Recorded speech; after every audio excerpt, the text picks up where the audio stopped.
Hello students, मैं अंजलि पयाल स्वागत करती हूँ आपका आईसीटी वर्चुअल क्लास में। कैसे हैं आप सब लोग? उम्मीद करती हूँ आप सब लोग अच्छे होंगे और अपनी लाइफ में कुछ बहुत बेहतर कर रहे होंगे। आज हम क्लास 12 की केमिस्ट्री में पढ़ रहे हैं चैप्टर 10, जो कि हमने कहा ऑर्गेनिक केमिस्ट्री का फर्स्ट चैप्टर है, halo alkane and halo arenes. Halo alkanes और हेलो एरीन चैप्टर में हमने एल्केन्स के बारे में पढ़ा था, हेलो एल्केन्स के बारे में पढ़ा था। ठीक है, पहले हमने एल्केन्स को समझा कि एल्केन्स क्या होते हैं, फिर हमने देखा कि हेलो एल्केन्स क्या होते हैं, उसके बाद हम उसकी क्लासिफिकेशन पढ़ रही थी। कुछ क्लासिफिकेशन हमने अपने लास्ट सेशन में पढ़ ली थी, आगे आज पढ़ेंगे। ओके, और साथ ही क्या देखेंगे, नॉमेनक्लेचर यानी नामकरण पद्धति। जिन हेलो एल्केन्स को आप पढ़ रहे हैं उनका नामकरण कैसे किया जाएगा। ओके, आइए चलते हैं स्मार्ट बोर्ड की तरफ। Halo alkanes, the organohalogen compounds in which the halogen atom is present in an aliphatic chain are known as the haloalkanes। जैसे आपको नाम से ही पता चल रहा है, हेलो यानी 17th ग्रुप का कोई भी एक एलिमेंट होगा, that may be fluoro, chloro, bromo, iodo हमने माना था, एस्टेटीन को छोड़ दिया था, और साथ में क्या होगा, कोई एक एल्केन होगा। और एल्केन में हमने क्या कहा था कि एल्काइल होगा, क्योंकि जब ये एल्केन है तो कार्बन की पूरी वैलेंसी है इसमें। सपोज हमने कहा मीथेन है CH4, तो कार्बन की वैलेंसी कितनी होती है, 4 ही होती है। ठीक है, जब हम इसका एक कोई हाइड्रोजन हटा देंगे तो ये कितना हो जाएगा, CH3 हो जाएगा। तो ये मीथेन से फिर क्या हो गया, मिथाइल हो जाएगा। ओके, मिथाइल हो गया, यानी अब कार्बन में कोई एक वैलेंसी खाली है और इस वैलेंसी पे क्या होगा, कोई एक हेलोजन एटम आएगा, तब ये क्या बन जाएगा, हेलो एल्केन बन जाएगा। ओके, यही हमने देखा था, क्या हो रहा था, RH था जब, यानी ये क्या हो गया, आपका कोई भी एल्केन हो गया। ठीक है, R आपका एल्किल ग्रुप के लिए आता है और उसमें H एक और है यानी एल्केन है। इससे हम -H करेंगे यानी कोई एक हाइड्रोजन हटाएंगे। जब हम C2H5 की बात कर रहे हैं यानी इथाइल इसे आप कहते हैं, 2 आपके कार्बन हो गए। अब आपको कहीं पर तो कार्बन की एक वैलेंसी खाली दिख रही होगी, ये वाले कार्बन की चारों वैलेंसी पूरी है, लेकिन यहाँ पर एक वैलेंसी खाली है। अब यहाँ पर आप क्या करेंगे, एक X ऐड करेंगे। X का मतलब क्या है, कोई हेलो एटम। ओके, तो ये आपने हेलो एटम ऐड किया है, इसी को आप क्या नाम देंगे, हेलो एल्केन नाम देंगे। ओके, इतना हमने हेलो एल्केन्स के बारे में पढ़ लिया था।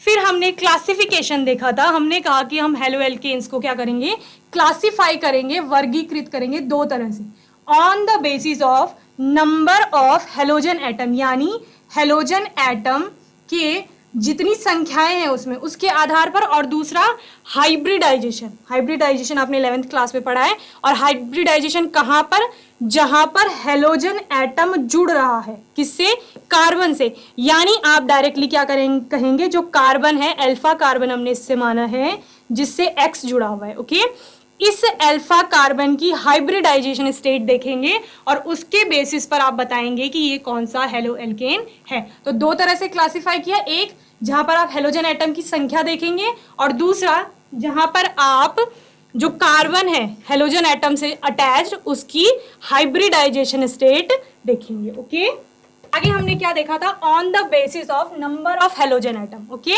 हेलोजन एटम की संख्या के आधार पर हमने किस 3 तरह से इसको क्लासिफाई किया था। एक हमने बोला मोनो हेलोजन, दूसरा हमने कहा था डाई हेलोजन, और तीसरा हमने कहा पॉली हेलोजन। ओके, मोनो का मतलब क्या बताया था मैंने आपको, 1, यानी जहां पर एक हेलोजन एटम जुड़ा हुआ होगा उसको क्या कहा जाएगा, मोनो हेलोजन कहा जाएगा। डाई का मतलब होता है 2, जहां पर 2 हेलोजन एटम जुड़ेंगे, और पॉली का मतलब मैंने आपको कहा था कि क्या होता है, पॉली का मतलब मैनी, कई सारे हो सकते हैं, लेकिन हम यहाँ पर क्या कहेंगे, मोर देन 2, 2 से ज्यादा हेलोजन एटम जब जुड़े होंगे कंपाउंड में तो उसको क्या कहा जाएगा, पॉली हेलोजन कहा जाएगा। ये तो सिंपल हो गया आपका, कितने, ये CH3 है, इसकी जगह R आ सकता है। R का मतलब कितने भी एल्किल ग्रुप हो सकते हैं। सपोज ये CH2 CH3, यानी ये क्या हो गया, C2H5 हो गया इथाइल, और यहाँ पर आपका X जुड़ जाएगा। ठीक है, तो ये चेन आपकी कितनी भी बड़ी हो सकती है। दूसरा डाई हेलोजन में हमारे 2 तरह से बनेंगे, एक जब अलग अलग नेबरिंग कार्बन में आपके हेलोजन एटम जुड़ रहे हैं, एक ये जुड़ा है, एक ये दो। और एक केस आपका क्या हो सकता है, जब सेम कार्बन एटम पर हेलोजन एटम जुड़ा हुआ होगा।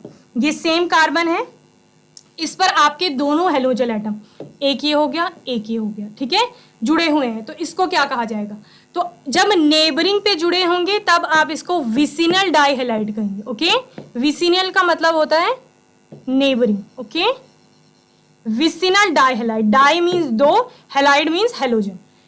नेबरिंग कार्बन पर दो हेलोजन एटम जुड़े हुए हैं। और जेमिनल कब होगा, जेमिनल का मतलब होता है ट्विंस, यानी जब सेम कार्बन एटम पर दो हेलोजन एटम जुड़े हुए हैं तो इसको क्या कहा जाएगा, जेमिनल। तो हमने डाई हेलोजन को दो तरह से पढ़ा था। पॉली हेलोजन में हमने कहा कि दो से ज्यादा हेलोजन एटम जुड़े हुए होंगे। यहां पर तीन है तो हम इसको क्या कह रहे हैं, ट्राई हेलो एल्केन कह रहे हैं। अगर तीन की जगह चार हो जाते, ठीक है, तो फिर हम इसको क्या कह देते, टेट्रा हेलो एल्कीन्स। ओके, तो इन जनरल हम इसे क्या कहेंगे, पॉली हेलोजन कहेंगे। ओके, तो इतना हमने पढ़ लिया था इसमें। और क्या देखा था हमने, हेलोजन एटम के नंबरिंग के अकॉर्डिंग तो हमने तीन तरह से क्लासिफाई कर दिया, लेकिन अभी हमें हाइब्रिडाइजेशन के अकॉर्डिंग बताना है कि कितने तरह से हम हेलोजन, जो आपके हेलो एल्केन्स हैं, उनको क्लासिफाई कर सकते हैं। तो दो तरह से कर सकते हैं हम। कार्बन की जिस अल्फा कार्बन से, इसको अल्फा कहा जाता है, जिससे एटम कोई जुड़ रहा है, फिर इधर को चलेंगे, ये आपका बीटा हो गया, फिर नेक्स्ट आपका हो गया गामा, इसके बाद आ गया डेल्टा। तो अल्फा बीटा काफी होता है, इतना समझ लीजिए, ठीक है। तो जो ये आपका अल्फा वाला कार्बन है, ये इसकी आपको क्या देखनी है, हाइब्रिडाइजेशन स्टेट देखनी है। क्या कहा मैंने, अल्फा कार्बन मतलब जहां पर हेलोजन एटम जुड़ रहा है। तो ये दो तरह से होगा, या तो ये कार्बन आपका sp3 हाइब्रिडाइज्ड होगा, ओके, और दूसरा क्या होगा, जो आपका अल्फा कार्बन है ये sp2 हाइब्रिडाइज्ड होगा। ओके, और sp3 हाइब्रिडाइज्ड कब होगा, अल्फा कार्बन sp3 हाइब्रिडाइज्ड कब होगा, जब वो चारों तरफ से सिंगल बॉन्डेड है, चार वैलेंसी है तो चार बॉन्ड बनाएगा। चूंकि हमने क्या कहा, अल्फा कार्बन है, अल्फा कार्बन का मतलब एक साइड तो क्या होगा, एक्स जुड़ा हुआ होगा, बाकी तीन साइड कुछ भी हो सकता है, कोई एल्किल ग्रुप हो सकता है या फिर हाइड्रोजन हो सकता है। ओके, नेक्स्ट हमने क्या कहा, sp2 हाइब्रिडाइज्ड कब होगा, जब ये अल्फा कार्बन किसी एक साइड से डबल बॉन्ड से जुड़ा हुआ होगा। ओके, तो दो तरह से हमने हाइब्रिडाइजेशन देखी, किसकी, अल्फा कार्बन की, यानी उस कार्बन की जिससे हेलोजन एटम जुड़ा हुआ है। Okay, now compounds containing sp3 CX bond समझ रहे हैं, ये अल्फा कार्बन है आपका, CX आपका हेलोजन हो गया। तो जब आपके कंपाउंड में sp3 हाइब्रिडाइजेशन होगी, किसकी, जो आपका अल्फा कार्बन है उसकी, तो हम उसको किस तरह से क्लासिफाई करेंगे, तो वहां पर तीन केस आ जाते हैं। पहला आता है आपका एल्काइल हैलाइड, जब आपकी एलिफेटिक चेन होगी, ठीक है, ओपन चेन होगी, और उसमें क्या जुड़ा हुआ होगा, हेलोजन एटम जुड़ा हुआ होगा, यानी क्या होगा, ये कार्बन है और ये सिंगल बॉन्डेड होगा सब तरफ से, यही है एल्काइल हैलाइड। और sp3 carbon sp3 hybridisation. Allylic halide में हमने क्या बोला, ये आपका अल्फा तो सिंगल बॉन्डेड होगा, x ये सिंगल बॉन्डेड होगा, लेकिन अल्फा के बाद जो बीटा आएगा ये किसी ना किसी एक साइड से क्या होगा, डबल बॉन्डेड होगा। ओके, एलाइलिक क्या हो गया, ये वाला ग्रुप हो गया। तो आप सिंपली ये भी कह सकते हैं कि जब कोई हेलोजन किसी एलाइलिक ग्रुप क्या बताया मैंने आपको, जब वहां पर एक डबल बॉन्ड प्रेजेंट है। ओके, एलाइलिक ग्रुप से हेलोजन जुड़ेगा तो उसको क्या कहा जाएगा, एलाइलिक हैलाइड कहा जाएगा। या आप कहेंगे कि जब कोई हेलोजन एटम कहीं पर जुड़ रहा है, वहां पर अल्फा कार्बन तो क्या है, sp3 हाइब्रिडाइज्ड है, ये तो sp3 हाइब्रिडाइज्ड होगा, यानी ये तो सिंगल बॉन्ड बना रहा है चारों तरफ से, लेकिन जो बीटा आपका कार्बन है वो sp2 हाइब्रिडाइज्ड होगा। दैट मीन्स कि ये कहीं ना कहीं किसी ना किसी रूप में दो बॉन्ड से जुड़ा हुआ होगा, तो उसको क्या कहा जाएगा, sp2 हाइब्रिडाइज्ड। और पूरे कंपाउंड को क्या कहा जाएगा, पूरे कंपाउंड को क्या कहा जाएगा, एलाइलिक हैलाइड। तो पहला एल्किल हैलाइड हो गया, दूसरा एलाइलिक हैलाइड हो गया, तीसरा आपका होता है बेंजाइलिक हैलाइड, जैसे आपको बेंजाइल से पता चल रहा है यानी बेंजीन रिंग होगी, ठीक है, लेकिन आप बेंजीन रिंग से डायरेक्ट अटैच नहीं कर सकते किसी भी हेलोजन को। क्यों? क्योंकि अगर आप किसी भी पॉइंट पे देखें, यहाँ पर देखेंगे तो यहाँ पर कार्बन में डबल बॉन्ड है, ठीक है, तो यानी ये भी sp2 होगा, यहाँ पर डबल बॉन्ड है तो यहाँ पर भी sp2 होगा, ये वाले पोर्शन पे देखेंगे यहाँ पर भी sp2 होगा, ये भी sp2 sp2 sp2। लेकिन हम कौन सी क्लासिफिकेशन पढ़ रहे हैं? sp3 की पढ़ रहे हैं, तो इसीलिए हमें किसी एक पॉइंट से sp3 कार्बन को जोड़ना होगा और उस पर हेलोजन एटम अटैच करना। तो समझ गए बेंजाइलिक हैलाइड क्या होगा? जब बेंजाइलिक ग्रुप में या बेंजीन रिंग में कोई कार्बन जोड़ा जाएगा और उस अल्फा कार्बन से हम क्या करेंगे? हेलोजन को अटैच करेंगे, तो उसको क्या कहा जाएगा? बेंजाइलिक हैलाइड कहा जाएगा। ओके, आगे हमने क्लासिफिकेशन देखी थी जो sp3 के बेस पे थी एल्काइल हैलाइड की, ठीक है, आप इसको नोट करिए जल्दी से।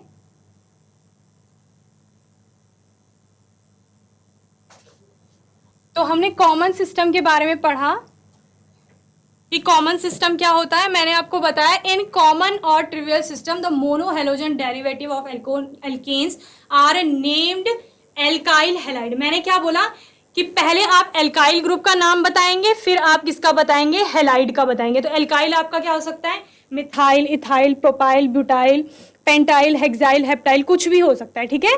पहले आप उसका नाम लिखेंगे, देन हैलाइड यानी जो हेलोजन एटम था, हेलोजन एटम होगा मतलब वो क्या हो सकता है? आपका फ्लोरीन, क्लोरीन, ब्रोमीन, आयोडीन, कुछ भी हो सकता है। तो आप उसको आप क्लोरोफ्लोरो नहीं कहेंगे, क्या कहेंगे? आइड के साथ प्रोनाउंस करेंगे या लिखेंगे, तो क्या हो जाएगा? फ्लोराइड, क्लोराइड, आयोडाइड, ब्रोमाइड, ठीक है। तो जैसे हमने कोई कंपाउंड बोला मिथाइल ब्रोमाइड, क्या कहा हमने? मिथाइल ब्रोमाइड कोई कंपाउंड है या हम क्या कहेंगे? क्या है ये? एक हेलो एल्केन है। ओके, दूसरा सिस्टम मैंने आपको क्या बताया? IUPAC system. मैंने कहा कि कॉमन जो नेम है वो सिर्फ किसी एक लोकेलिटी तक चलते हैं, जैसे आपका घर का नाम है वो सिर्फ घर तक चलेगा। एक आपका कोई क्या होगा? ऑफिशियल नेम होगा जो कि स्कूल में और सारे डॉक्यूमेंट्स में लगता होगा। तो वैसे ही IUPAC एक ऑर्गेनाइजेशन बनाई गई इंटरनेशनल लेवल पे केमिस्ट्री के लिए, जो क्या करती है? जितनी भी केमिस्ट्री में नई रिसर्च होंगी, खोज होंगे, नई थ्योरीज होंगी, नए एलिमेंट्स खोजे जाएंगे, उन सबको इसके अकॉर्डिंग क्या मिलेगी? मान्यता मिलेगी या वो प्रूव किए जाएंगे। तो वैसे ही जितने भी हेलो एल्केन्स थे उनको ऐसा नाम दिया जाना ज़रूरी था जो कि पूरे इंटरनेशनल लेवल पे, जैसे हम इंडिया में उसको पढ़ रहे हैं उसी नाम के अकॉर्डिंग अगर हम दूसरी कंट्री में उसको ढूंढेंगे तो वो हमें इजीली मिल जाएगा। तो किसकी ज़रूरत पड़ी? ऑर्गेनाइजेशन की ज़रूरत पड़ी, जिसका नाम क्या दिया गया? IUPAC सिस्टम दिया गया। IUPAC stand for international union for pure and applied chemistry. क्या कहा मैंने? International union for pure and applied chemistry. तो इस सिस्टम के अकॉर्डिंग हम अब नॉमेनक्लेचर शुरू करेंगे। According to the IUPAC system the mono halogen derivative of the alkanes are named as halo alkanes. Okay, क्या कहा गया? जिनको अभी तक आप मोनो हेलोजन बोल रहे थे या एल्काइल हैलाइड बोल रहे थे, अभी आप उनको क्या बोलेंगे? हेलो एल्केन्स बोलेंगे। यानी पहले आप उस हेलोजन एटम को बाद में प्रोनाउंस कर रहे थे। कॉमन सिस्टम में आपने क्या कहा? पहले एल्काइल ग्रुप आएगा, देन हैलाइड ग्रुप आएगा। लेकिन IUPAC में आप क्या करेंगे? पहले हेलो एटम को पढ़ेंगे या उसका नाम लिखेंगे, देन आपका एल्केन आएगा, ठीक है। तो हेलो आपका क्या हो सकता है? फ्लोरो हो सकता है। वहां पे आइड करके प्रोनाउंस कर रहे थे, यहाँ पे O आएगी। Fluoro, bromo, chloro, iodo, okay. And then आपका एल्केन आएगा। पहले आप एल्काइल कह रहे थे, अभी एल्केन कहेंगे, ओके। तो क्या हो गया? Methane, ethane, okay, propane, butane.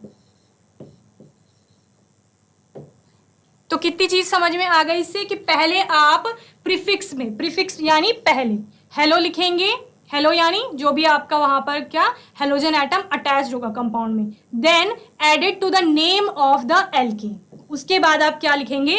जो एल्केन का नेम है उसको लिखेंगे। तो तो यानी कॉमन सिस्टम के डायरेक्ट ऑपोजिट हो गया। कॉमन में आपने क्या किया था, पहले एल्काइल ग्रुप को पढ़ा था, देन हेलाइड ग्रुप का नाम लिखा था, और आईयूपीएसी में आप क्या करेंगे, पहले हेलो एटम को पढ़ेंगे, उसकी नंबरिंग बताएंगे कि उसकी पोजीशन कहाँ पर है, और देन आप क्या करेंगे, एल्केन का नाम बताएंगे। यहाँ पर एक एग्जांपल दिया है ब्रोमो ईथेन, यानी ईथेन में क्या जोड़ा गया, ब्रोमीन को जोड़ा गया। तो ईथेन में ब्रोमीन जोड़ने का मतलब क्या है कि यहाँ ईथेन से एक H को माइनस किया होगा और प्लस क्या किया होगा, उसमें Br यानी ब्रोमीन को ऐड किया होगा।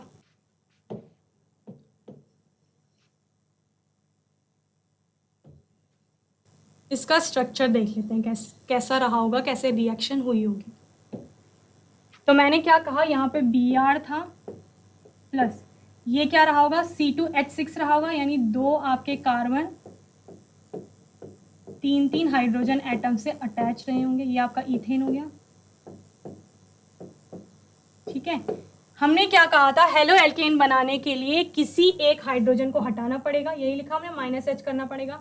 तो ये क्या हो जाएगा, C2H5 हो जाएगा, यानी इथाइल बन गया। इथाइल बन गया है। इस वाले कार्बन पे एक वैलेंसी आ गई है यहाँ पर, और वहां पर क्या जुड़ जाएगा, Br यानी ब्रोमीन आपका जुड़ गया।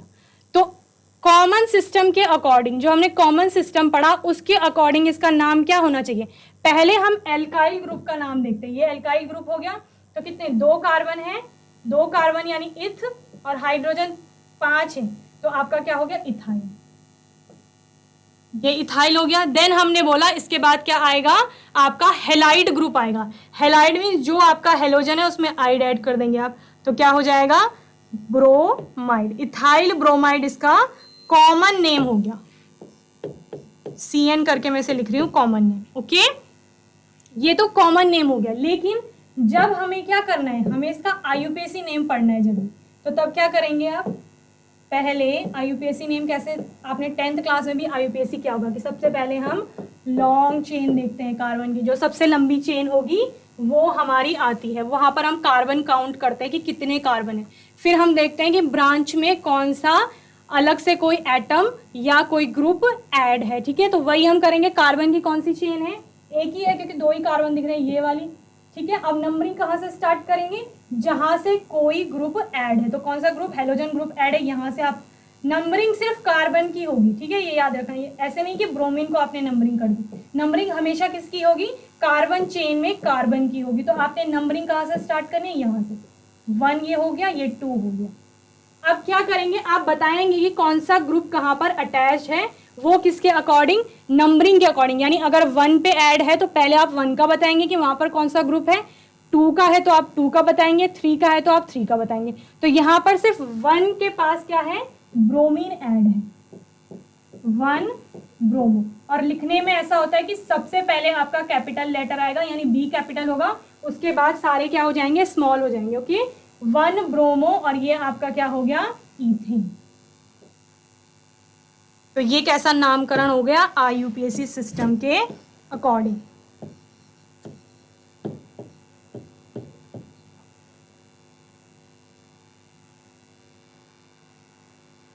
तो ये नोट कर लीजिए आप लोग।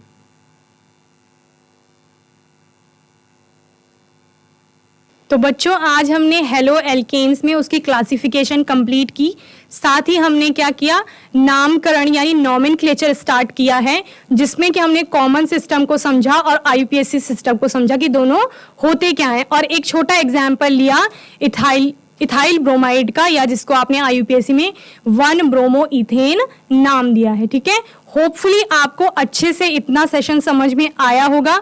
अगर आपके कोई डाउट्स रहते हैं, कोई क्वेश्चन रहता है, तो वो आप नेक्स्ट जो आपका सेशन होगा उसमें पूछ सकते हैं। ओके, आगे हम नेक्स्ट सेशन में अपना जो नॉमेनक्लेचर है वो आगे पढ़ेंगे।